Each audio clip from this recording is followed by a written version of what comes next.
Good morning, everybody, or should I say good afternoon? Good afternoon, everybody. Actually, it's like the end of my workday. I don't know why I say good morning. It is the end of my workday. It is the end of February. It's the end of the week. It's Friday, February 27th. So the last day of February is tomorrow, and it's a full blizzard outside. I feel like we've had a very mild winter so far, so I can't complain, but I'm in such a cozy mood right now. All I want to do is cuddle up on the couch with a bag of popcorn and some tea and like watch my show.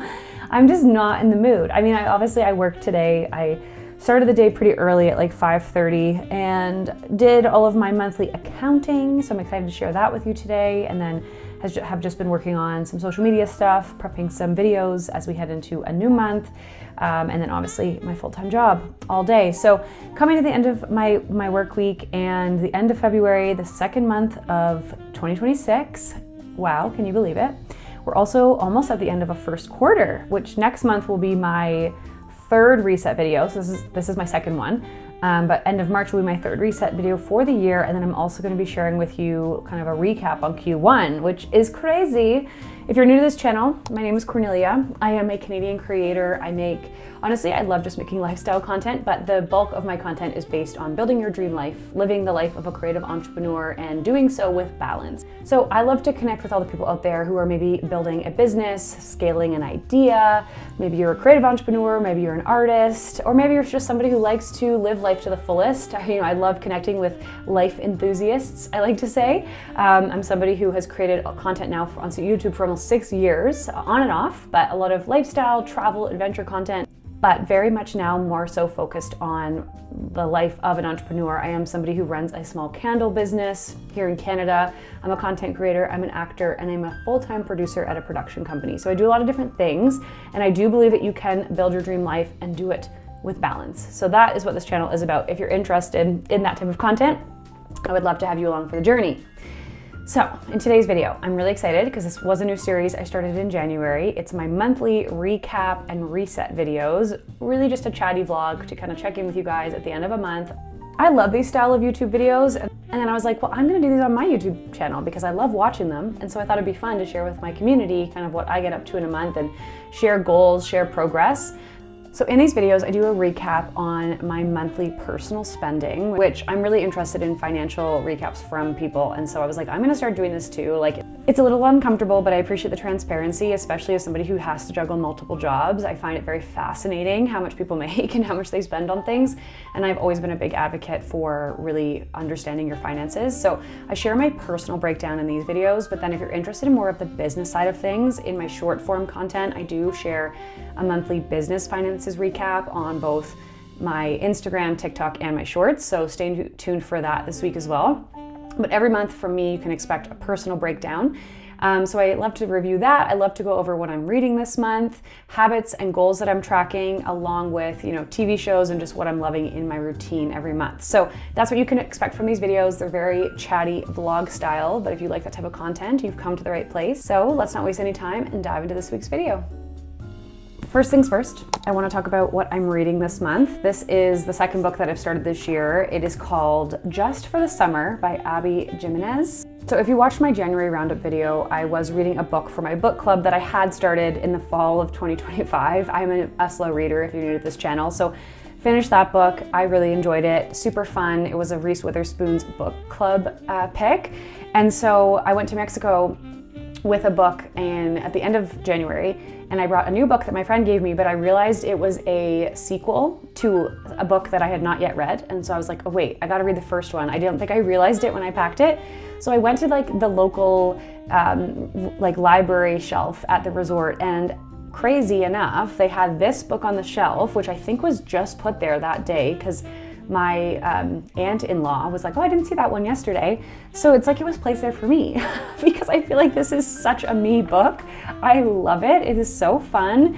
It's just like a romantic story in the summer, and I'm all about the summer. I'm all about traveling, fun, and everybody loves a little romance and comedy. So this book is fantastic. It's a light read, very easy. I will say I feel like I'm learning my reading style.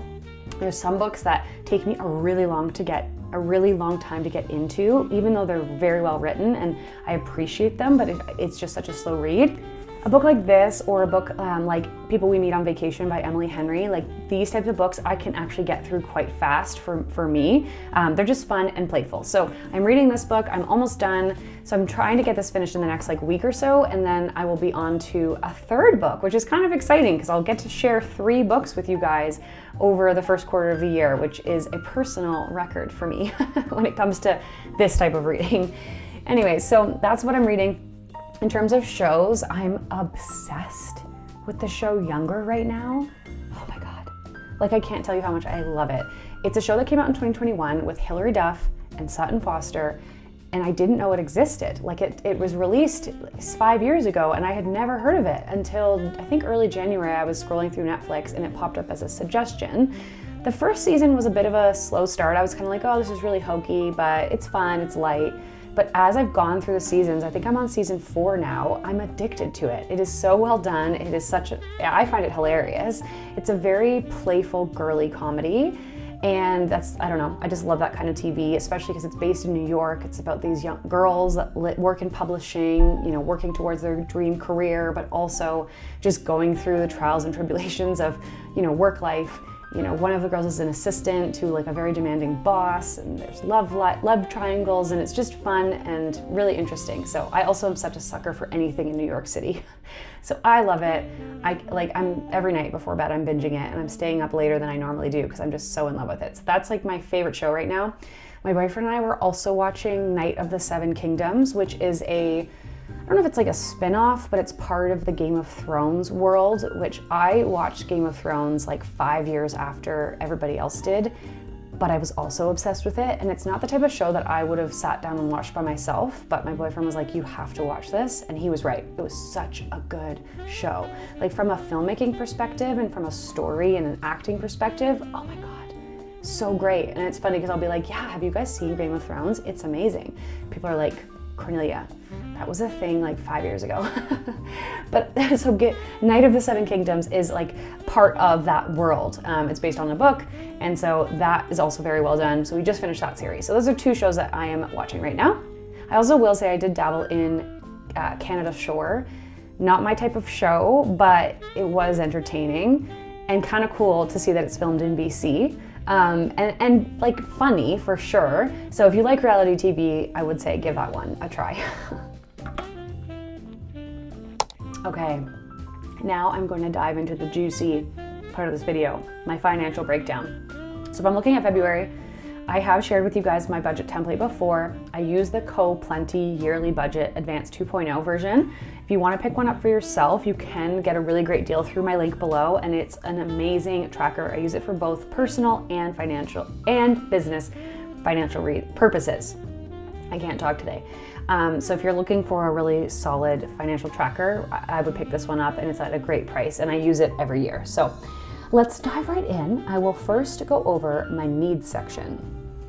So looking at my needs, your needs are basically anything that like you have to purchase every single month. So to have a roof over your head, to eat, to have heating, those are considered needs. And I like to try to follow the structure of your income should take up 50%, or your expenses should be 50% needs, 30% wants, and 20% savings. I will say, full discrepancy, I haven't been able to get to that point in the last few years just because of a lot of circumstances that I won't go into right now, but I feel like I'm getting closer and closer to that every year, which is really exciting. And I have been able to start saving a good chunk every month again. I had been doing that a lot in my 20s, but after moving to Calgary and switching jobs and starting businesses and buying a vehicle and buying a house, things definitely have taken some ups and downs, but I'm feeling on a really good track again. And so these line items are what makes up my needs. I got my mortgage, which is $1,800 every month. Utilities, which ranges, but it's basically like in the winter it's more. So this month it was $235.66, but in the summer it could be like $150. So it just depends on the season. Groceries, now this number's a bit off. So what I will say about February is I paid off a big chunk of my end of year expenses like Christmas, holidays. I paid that off in January, and so that took a bulk of my income. And so my numbers are a little bit off because I half used my debit card this month and half paid off my credit card, and then put some expenses onto the credit card that will be paid off for the next statement.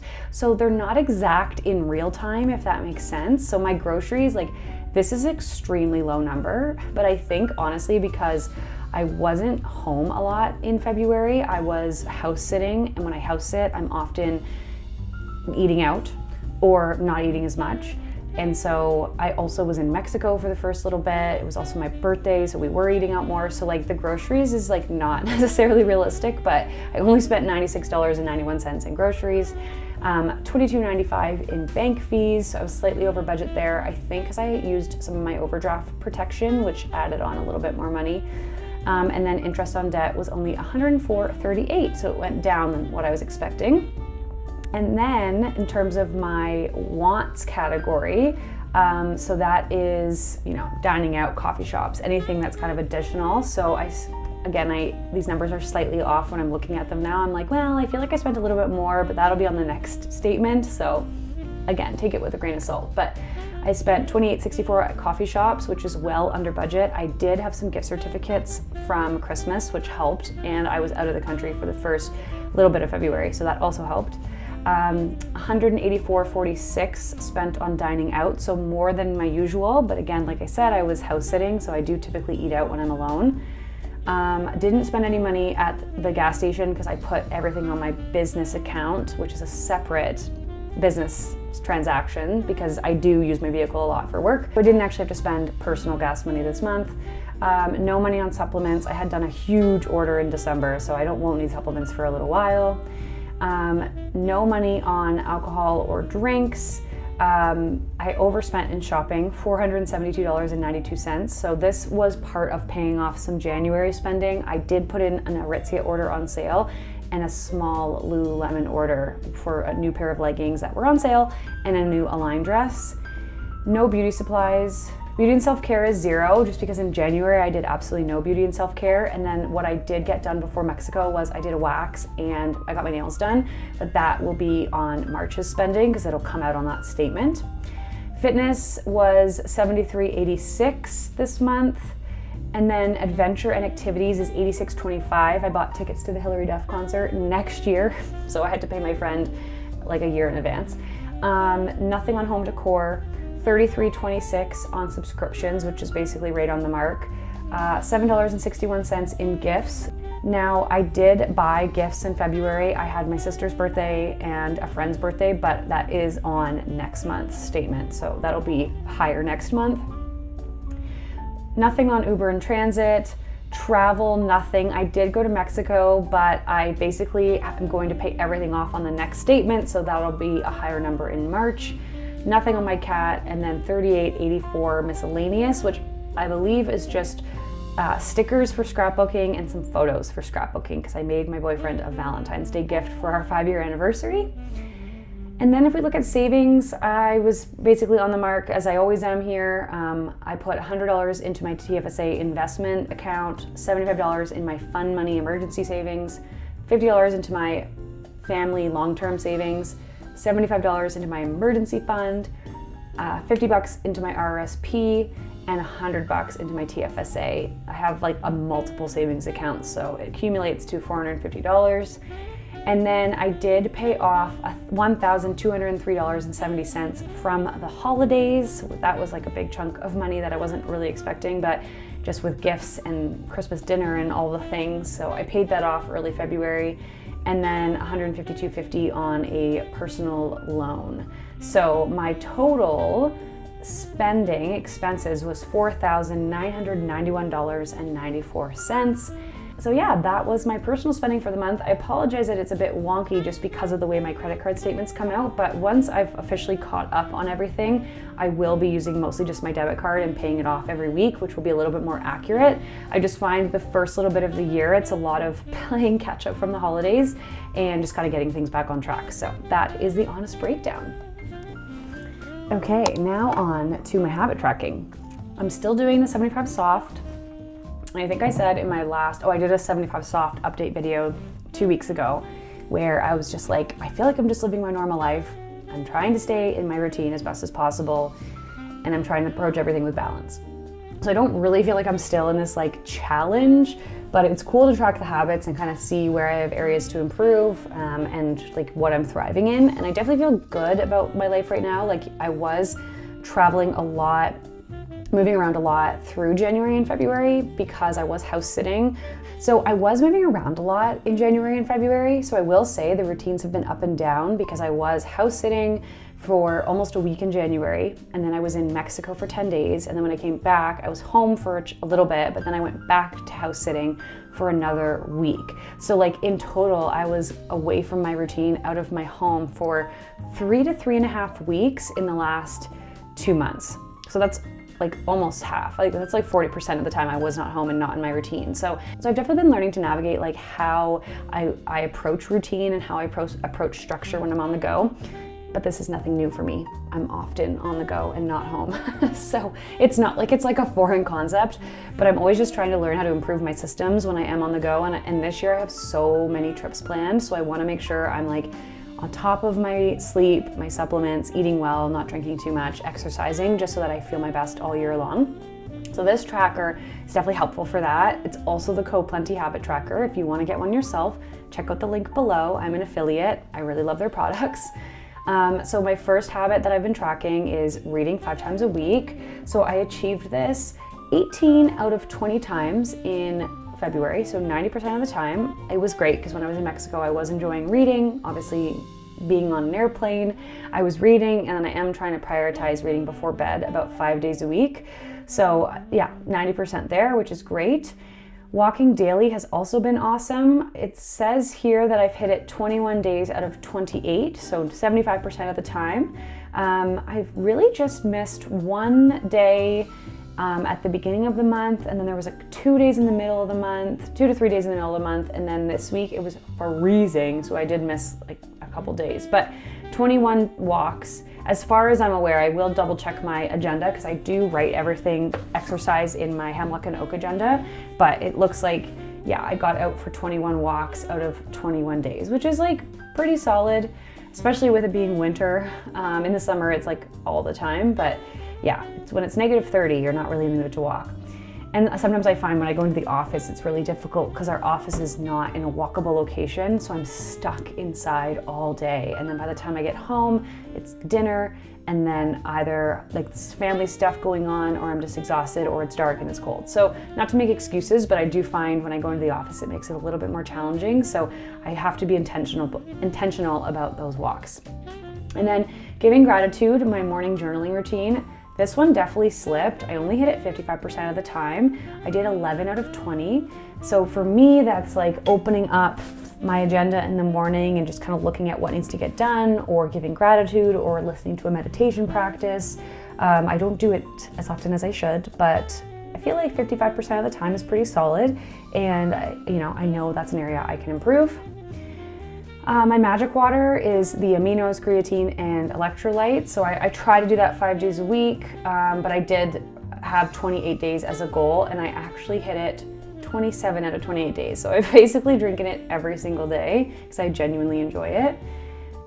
Yoga and Pilates, I had a goal of hitting 6 sessions. I hit 4. So I have a class pack of Pilates, reformer Pilates classes in my town. So I do 4 a month, and that's what I pay for. So the additional 2 that I have on here were at-home yoga videos, but I didn't do those. So I hit all of my classes, but I didn't do the at-home ones because I was like either going to the gym, or when I'm out of my usual gym routine, I'm usually running. Like I was running a lot in Mexico, or just walks when I'm house sitting because I don't have access to a gym.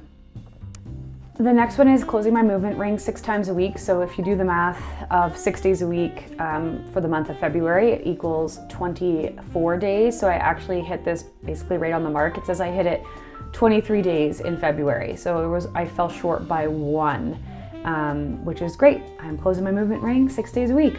And then 3 liters of water. This one I hit 20 days out of 28. So sometimes I honestly just struggle with the size of my bottle and knowing if it's more than a liter, because some of them don't actually say, and I'm like, I think this one is a liter based on the measuring in a measuring cup I did, but yeah, 20 days out of 28.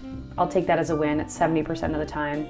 And then the last one is no phone after 8 p.m. I think I mentioned in my 75 soft video that I don't actually really struggle with this. Like I don't sit and scroll on my phone before bed. I do not sit and scroll on my phone when I first wake up.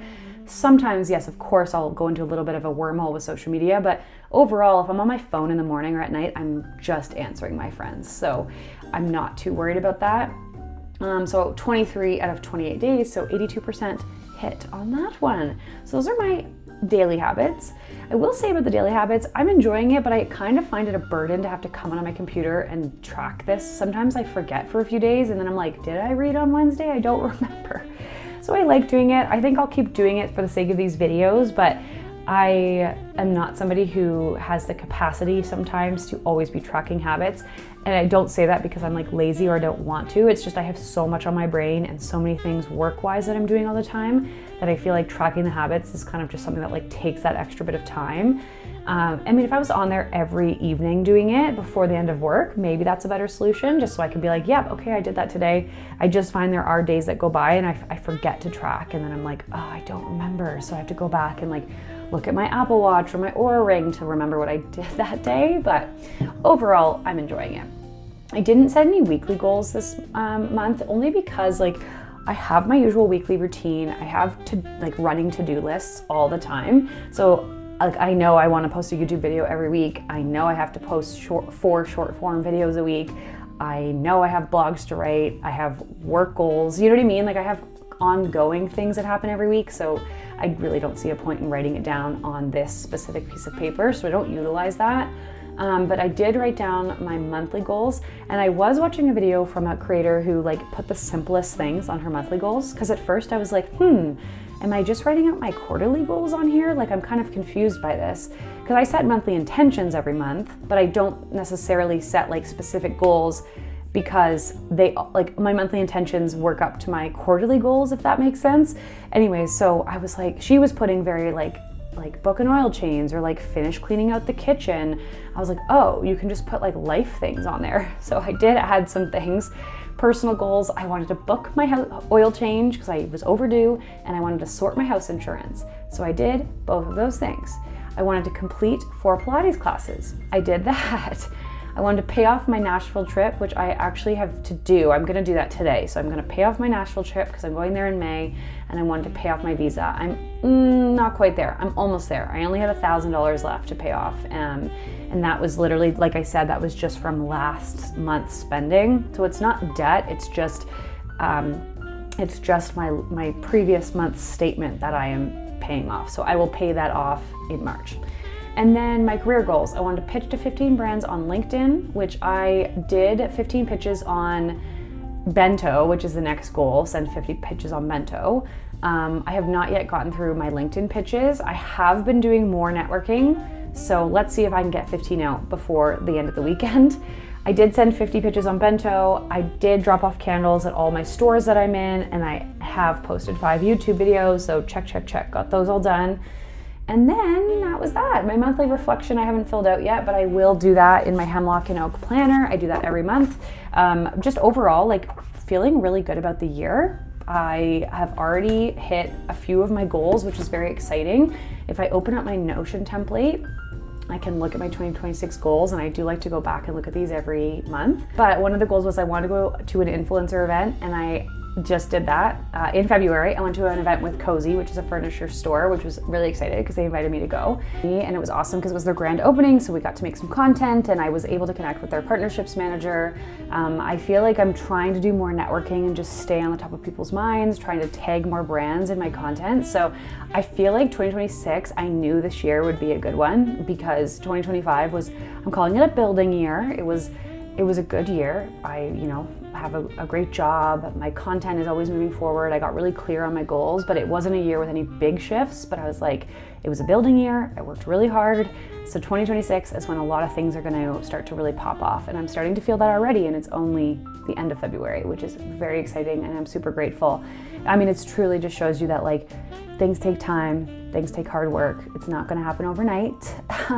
And so we're working through that in life. But yeah, that's my overview of February. I am a big fan of February. It's my birthday month. I was February 3rd is my birthday. I had a party with my girlfriends. We went out to an Italian restaurant and I went out dancing at a country bar because I love that. And my boyfriend took me out for dinner and I was in Mexico. It was just a really great start to the year. So feeling really positive and grateful and excited to hopefully head into spring soon. March is supposed to still be cold here, so that's not fun. But as we head into April, I imagine it'll start to really warm up. And then I've got trips planned in April, May, June, and then I'll be heading out to BC as the summer comes. So I am just, really excited about this year. Please comment down below what's something you're excited about as we head into spring. But yeah, I'd love to hear from you all. Thank you again for being here, and I'll see you in next week's video. Bye.